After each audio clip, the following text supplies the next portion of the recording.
I sometimes have people come to me for massages and they are struggling with sciatic pain-like symptoms.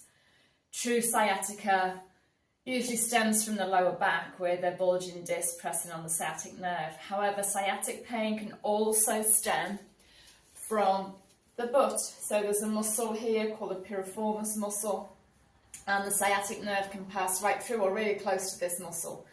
And often when people come to me for a massage, a little help in releasing this muscle and a demonstration of some exercises we can do, some stretches we can do to really help ourselves stretch this muscle. So I want to give you today 3 variations of a stretch that is going to help keep this muscle nice and relaxed and help you with any sciatic pain that you might be feeling, which can be pins and needles or numbness or pain down the legs.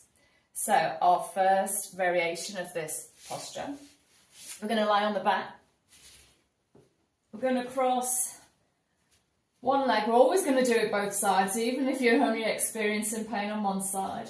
So we are going to cross right ankle over the left knee and let that right knee roll out to the side.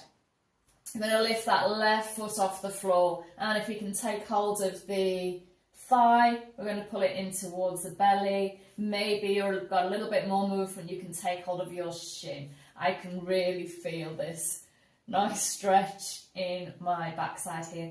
Please be careful of the neck.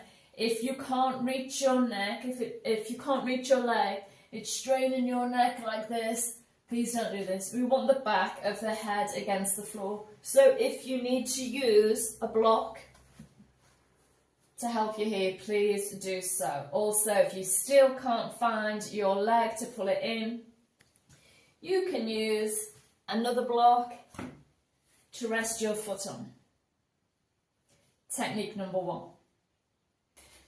Technique number 2. It's a little bit more challenging to get there, but when you're there, it actually feels easier and there's less work for you to do. So we're going to use the wall. Come in alongside the wall, not really close, not right up against it. You want a little bit of space. And then we're going to swivel around, taking the legs up. This in itself is a great posture, but we want to stretch these muscles here. So I'm going to use the same leg. Right foot is coming over the left thigh. This left leg is straight. So you can see we're in the same kind of position here. But instead of trying to reach up this thigh and pull it in towards you, you can start to slide this foot down the wall. And as we bring the foot down the wall, you don't need to use the hands. I'm getting a great stretch here, same place, actually a little bit better stretch. The longer you leave it here, it might relax a little bit more and you might be able to bring that foot a little bit further down, which means you're bringing this leg a little bit closer. To come out, always take that wall leg straight and then release. Remember to do both sides and you'll find that they're different. One side will feel a little bit more open, my right side. It's much easier to get into this. My left side is a little bit more challenging. Please don't do this if you feel any twisting or pulling or pain in the knee.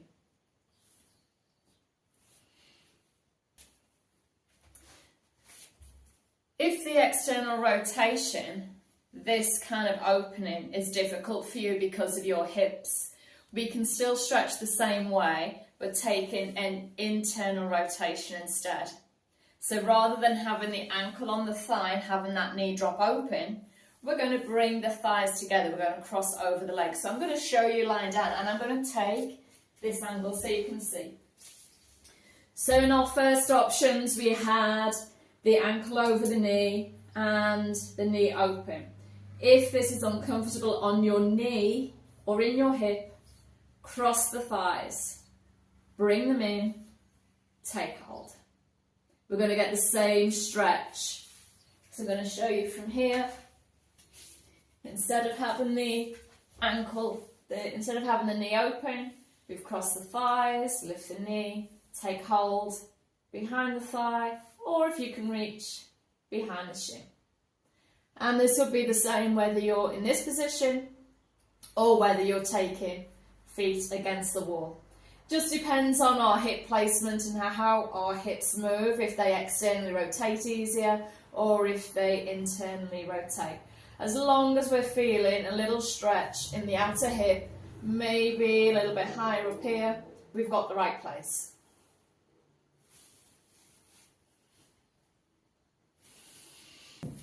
Maybe getting down on the floor is a little bit of a problem for you. Maybe you haven't got the mobility or for some other reason. It's just not comfortable. So we can do those same kind of stretches sat in a chair. We come to the edge of the chair. Straighten out one leg and the other ankle crosses over. See, same position, crosses over above the knee. And then we can take this straight leg, take that foot on the floor. Try not to lean back here, so what we're doing, we're on the front of the sit bones, lengthening up through the lower back, and gently starting to lean forward, as if you're trying to bring your chest over that shin there. To come out, we can lean back, straighten the leg, release. And exactly the same as that other variation, if taking the knee out wide is not comfortable for you in your hip or your knee, we can cross the thighs completely like this. We're sat on the front of the sit bones, lengthening through the lower back and starting to lift and press the belly, rib cage and chest over the thighs. And we should still feel a nice little stretch in this outer hip. So I hope you found that useful for any sciatic problems that you might be experiencing, that nice stretch of that piriformis muscle. Practice every day, a few minutes, and you'll find an improvement.